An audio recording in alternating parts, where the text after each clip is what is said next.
스윗소로우 유명 가수죠. 우리 김영우 씨 간증을 함께 나누는데요. 참 우리가 교회 안에서 우리가 신앙생활을 이렇게 하면서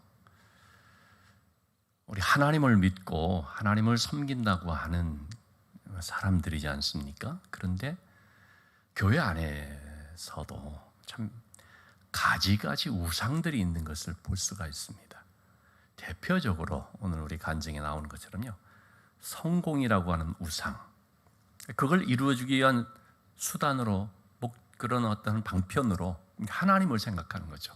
그러니까 내가 원하는 그것을 얻게 해주는 분으로서의 하나님. 그러니까 하나님이 목적, 하나님이 목표가 아니고 하나님은 하나의 보조수단이죠. 또 나는 능력이 없지만 하나님은 능력이 있으니까 그 능력으로 나를 도와줘서 마침내 이르게 하는 자리, 성공 또는 출세 혹은 세상적인 만족. 그래서 그런 것들이 우리에게 우상이 되어버리는 거죠.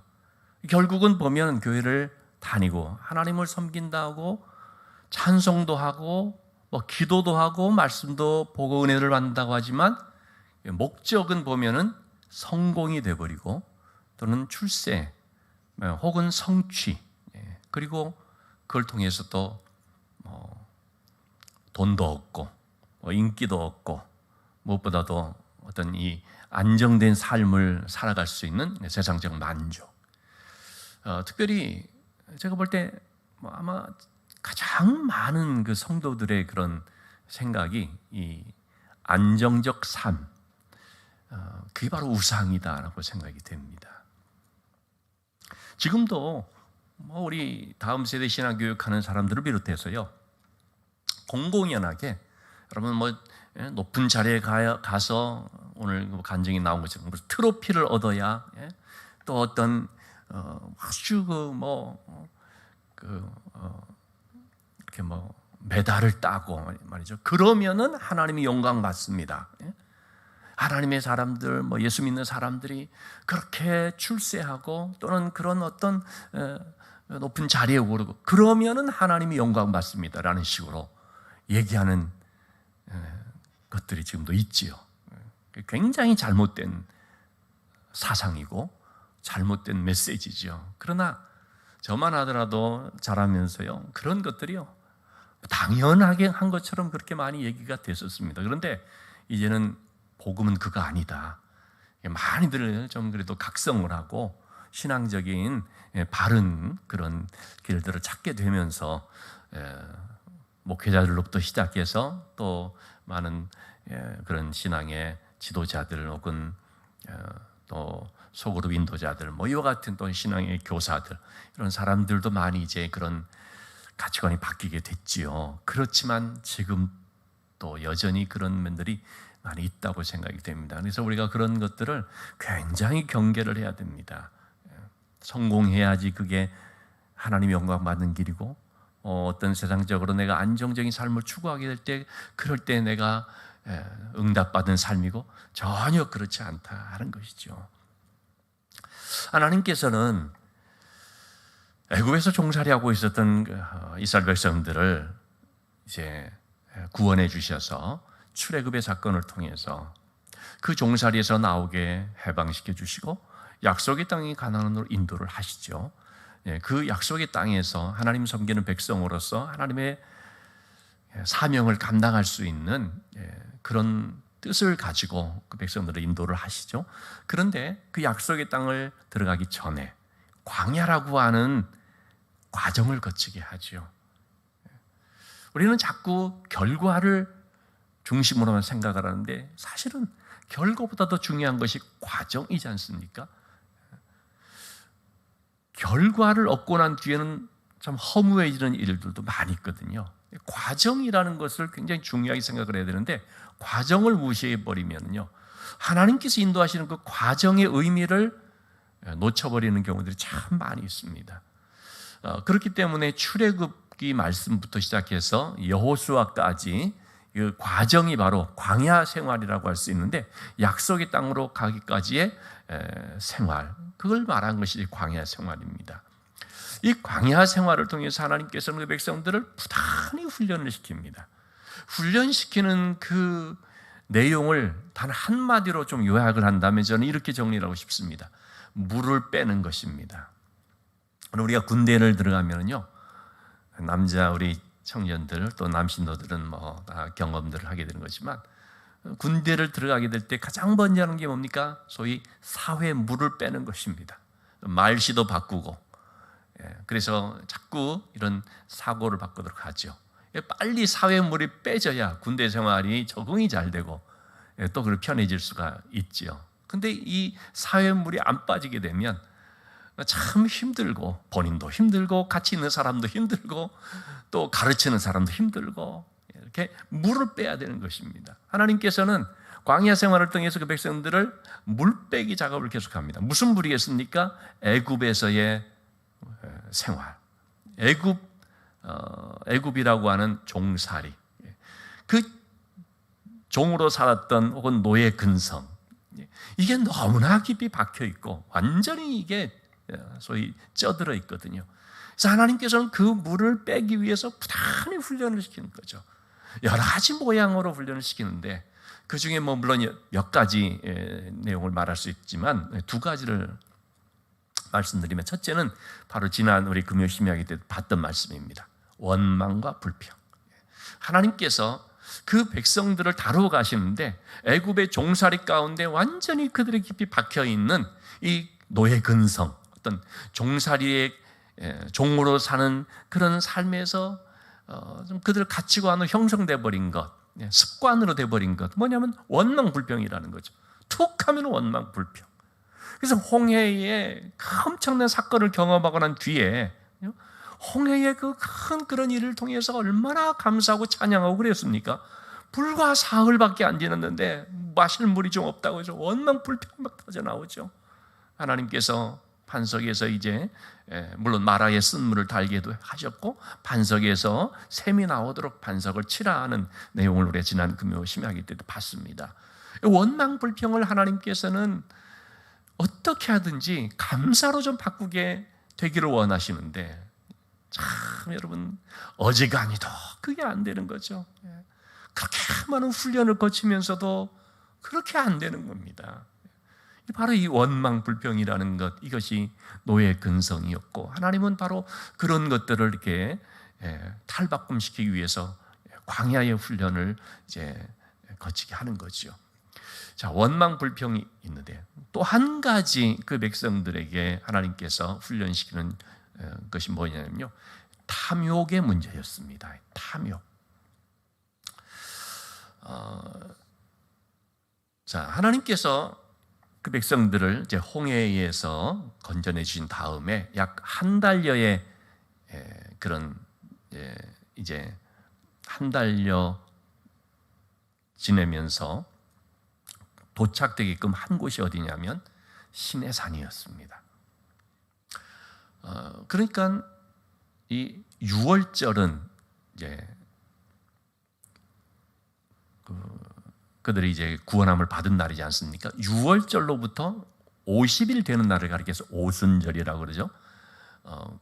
6월절로부터 약 50일 정도 되는 그때에 이 백성들이 이제 그 시내산으로 이제 가게 되는 것인데요.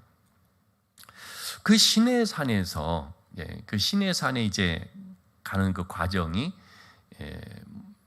아마도 뭐 여러 가지 이제 좀 길도 험하고 뭐 그러니까 빨리는 갈 수 없었겠지만, 그렇다고 해서 그것이 몇 년에 걸쳐 가는 그것이 아니죠. 약 한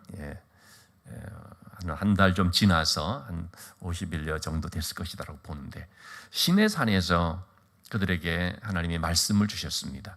그리고 성막이라는 것을 주셨습니다. 그런데 시내산에서 머무는 기간이 약 1년여가 됐죠. 그 시내산에서 일단 멈춰서는 거죠. 가나안 땅을 들어가는 것도 물론 목적이지만, 그보다 더 먼저 하나님께서 그들을 인도한 곳은 이 시내산이라는 곳에서 마치 1년 동안 수련회 하듯이 잠시 여기 멈춰서도록 한 다음에 거기서 십계명의 말씀을 주시고 또 성막을 어떻게 짓는지에 대한 말씀을 주시고 또 성막을 짓게 하시고 이렇게 쭉 가나안 땅을 들어갈 수 있는 준비를 다 시킨 것입니다. 약속의 땅에 있는 가나안 땅을 들어가기 위해서는 반드시 두 가지가 있어야 되는데, 첫째는 말씀이 있어야 되고 두 번째는 성막이라고 하는 하나님께 예배를 드리는 또 제사를 드리는 이게 있어야 되는 것입니다. 그래서 그걸 다 준비를 시킨 거죠. 그런 다음에 드디어 출발한 것이 바로 민수기입니다. 그래서 출애굽기, 레위기는 시내산에서의 여정이죠. 그래서 이제 다 마친 다음에 드디어 광야로 나가면서 백성들의 숫자를 세기 시작하는데, 그게 바로 민수기, 숫자를 셌다 하는 거죠. 이렇게 시내산을 출발한 지 하나님께로부터 귀향도 받았지 않습니까? 그로부터 3일밖에 지나지 않아서 우리가 읽진 않았습니다만은 이 앞에 부분을 보면은 3일밖에 지나지 않아서 이 백성들이 다시 하나님을 원망하는 그런 일이 일어나게 됩니다. 그래서 하나님께서 그들에게 진영 끝에서 불이 나오게 해서 불사르게 하면서 그들을 심판하신 내용이 나오죠. 그 일을 겪었는데 말이죠. 그 일을 겪은 직후인데 오늘 4절 말씀 보면 이번에 또 어떤 문제가 불거져 나왔느냐. 그들 중에 섞여 사는 다른 민족들이 탐욕을 품음에, 이 출애굽을 할 때 같이 나온 이스라엘 백성들 말고 다른 족속들이 있었습니다. 같이 가는데 같이 나오자 할 때 따라 나온 족속들이 있었던 것입니다. 근데 이들이 몸은 비록 같이 나왔지만 그들은 여전히 이 노예 근성을 가지고 있었던 거죠. 여전히 그 애굽의 종살이 할 때의 그 습관과 태도를 버리지 못하고 계속 갖고 있다. 이 가운데 있었던 것이죠. 바로 이들이 뭐라고 하는 것입니까? 탐욕을 품에 그랬던 것입니다. 그러자 이스라엘 자손도 다시 울며 이르되, 여러분 그러한 족속들, 하나님께 대한 믿음도 없고 하나님 인도하시는 이 가는 길의 의미도 모르는 이런 족속들에 대해서 이스라엘 백성은 어떻게 해야 됩니까? 그들을 가르치고 그들에게 잘못된 그런 부분들을 오히려 지적하면서 너희들 그러지 마라, 뭐 이래야 되는 거 아니겠어요? 다시 말하면 불신자가 이렇게 있는데 불신자가 좋지 못한 생각을 품거나 뭐 탐욕을 품거나 그랬을 때 옆에 있는 신앙인이 그러면 안 된다. 지금까지 인도하신 분이 하나님이신데 우리가 이것으로도 감사할 수 있어야지. 뭐 이렇게 신앙인들이 말을 해줘야 되는 거 아니겠어요? 그런데 불신자 이방인들 같은 이런 족속들이 탐욕을 품을 때 이스라엘 백성은 어떻게 하는 것입니까? 같이 물들어 버리는 거예요. 거기에 같이 동조가 돼 버리는 거예요. 한술 더 떠서 막 울면서 말하는 거예요. 하나님 앞에. 우리 고기도 못 먹고 말이에요. 이게 뭐냐고. 참, 그러니까 여러분, 누구랑 같이 있고 어떤 영향을 받느냐는 게 참 중요합니다. 우리가 같이 신앙생활 하면서도요, 함께 신앙생활 할지라도 여러분 신앙생활을 한다고는 하지만 질적으로 보면 조금씩 다르거든요. 신앙생활을 하면서도 좀 불평을 하고 또는 불신앙적인 어떤 그런 말을 하는 사람들 있지 않습니까? 그런 사람들하고 가까이 하게 되면요, 그럼 우리가 거기에 물드는 것입니다. 뭐 다 우리가 부족한 점이 있잖아요. 우리 설린교회라고 해도 부족해 보이는 것들이 있고 아쉬운 부분들도 있을 수가 있죠. 굳이 그런 것들만 다 찾아내고 캐어내고 하면서 우리 교회는 이래서 안 돼, 저래서 안 돼, 이게 문제야, 저게 문제야, 잘못됐어. 여러분 그런 것만 샅샅이 찾아내면서 하게 되면 어떻게 됩니까? 그러면 그게 또 싹 퍼져나가는 거죠. 거기에 물드는 것입니다. 그렇게 되면 하나님 주시는 그 좋은 어떤 것도 전혀 발견해내지 못하고 그로 인한 감사도 할 수가 없게 되는 거죠. 그런 점에서 여러분 우리가 어떤 사람과 같이 신앙생활하는 게 참 중요한 것입니다. 항상 하나님의 말씀을 사랑하고 또 참 몸된 교회를 사랑하고 또 하나님의 은혜에 대해서 사모하는 마음을 갖고 말 한마디를 하더라도 믿음의 말을 할 줄 알고 신앙적인 권면을 할 줄 알고 그리고 또 하나님께 대한 그런 신실한 마음을 가지고 형제 자매를 품고 위로해 줄 줄 알고 이러한 사람들과 같이 신앙생활을 하게 될 때 거기에 또 우리가 좋은 영향을 받을 수가 있는 거죠. 그래서 여러분 우리는 내 자신이 좀 그런 사람이 돼야 되고 또 그러한 사람들과 함께 할 수 있는 공동체를 우리가 이룰 수 있어야 되겠습니다. 어쨌든 탐욕을 품은 이 문제 때문에 이 백성들이 다 시험에 빠져버리고 말았습니다. 그러면서 5절의 말씀을 보면은요, 우리가 애굽에 있을 때는 뭐 이랬는데 값없이 생선과 오이와 참외와 부추와 파와 마늘들을 먹었다. 무슨 말입니까? 애굽에 있을 때가 좋았다는 거예요. 여러분, 우리가 탐욕을 품게 되면 이 탐욕이라는 것이 뭡니까? 하나님 주신 그것으로 만족할 줄 모르는 것입니다. 하나님 주신 것 충분한데도 불구하고 더 과도한 욕심을 부리는 이런 것이 탐욕인 것입니다. 하나님이 지금 만나를 지금 먹여주고 있거든요. 근데 만나가 하찮다는 거예요.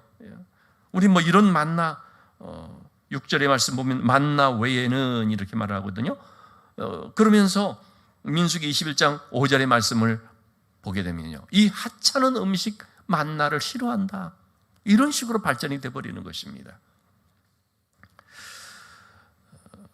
그래서 18절 말씀이 있지는 않았습니다만 우리는 애굽에 있을 때가 더 좋았는데 그런 것들이 하나님께 들리는 것입니다. 뭐가 부족했을 때는 하나님 앞에 기도하고 하나님 응답해 주시기를 바라면서 기다리고 그럴 수 있어야 되는데 그게 아니라 자꾸 원망부터 불평부터 조금 시간이 길어졌는데 우리 두 가지를 기억하십시다. 하나님이 훈련시키는 바로 내용, 원망 불평이 우리 입에서 사라지게끔 해야 된다는 것입니다. 또한 탐욕이 우리에게서 그쳐져야 된다는 것입니다.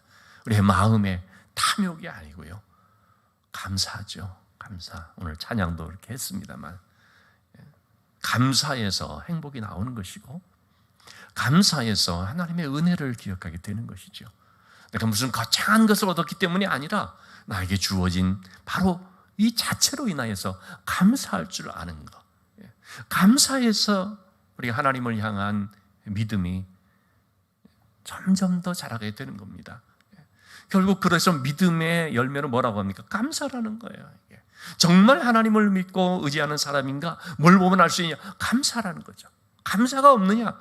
그 사람은 진짜 믿음이 있다고, 또는 믿음이 있다 할지라도 믿음이 성숙된 믿음이 아니라고 할 수가 있죠. 원망, 불평, 탐욕, 그것들은 전부 다 감사의 적이 됩니다. 그런 걸 가지고 있으면 절대로 감사할 수가 없습니다. 그러나 비록 우리가 부족한 가운데 할지라도 내게 주어진 것으로 감사할 줄 알게 될 때 우리의 입술에는 원망, 불평이 아니라 찬양이 있게 되는 것이고 탐욕이 아니라 여호와는 나의 목자시니 나에게 부족함이 없습니다 고백하면서 나갈 수가 있게 되는 거죠.